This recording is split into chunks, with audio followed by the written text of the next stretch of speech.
ಬೇಗೂರು ಕೊನೆ ಬಸ್ ನಿಲ್ದಾಣ ಬಳಿ ಚರಂಡಿ ನೀರು ರಸ್ತೆಯಲ್ಲೇ ಹರಿದು ಹೋಗುತ್ತಿದ್ದು, ಮಳೆ ಬಂದರೆ ಇಲ್ಲಿನ ಸ್ಥಿತಿ ಏನು ಎಂದು ಸಾರ್ವಜನಿಕರು ಆತಂಕದಲ್ಲಿದ್ದಾರೆ.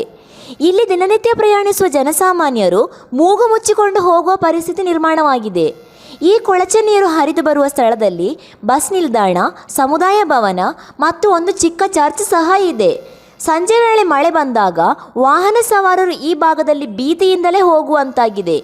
ಈವರೆಗೆ ಯಾವುದೇ ಅಹಿತಕರ ಘಟನೆಗಳು ನಡೆದಿಲ್ಲ. ಆದರೆ ಏನಾದರೂ ಅನಾಹುತವಾದ ಬಳಿಕವೇ ಅಧಿಕಾರಿಗಳು ಕ್ರಮ ಕೈಗೊಳ್ಳಲು ಕಾದು ಕುಳಿತಿದ್ದಾರಾ ಅಂತ ಈ ಭಾಗದ ಜನರು ಪ್ರಶ್ನಿಸುತ್ತಿದ್ದಾರೆ.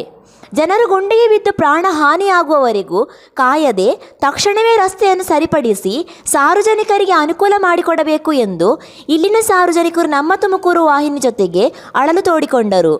ವರದಿ ಆಂಟೋನಿ ಬೇಗೂರು.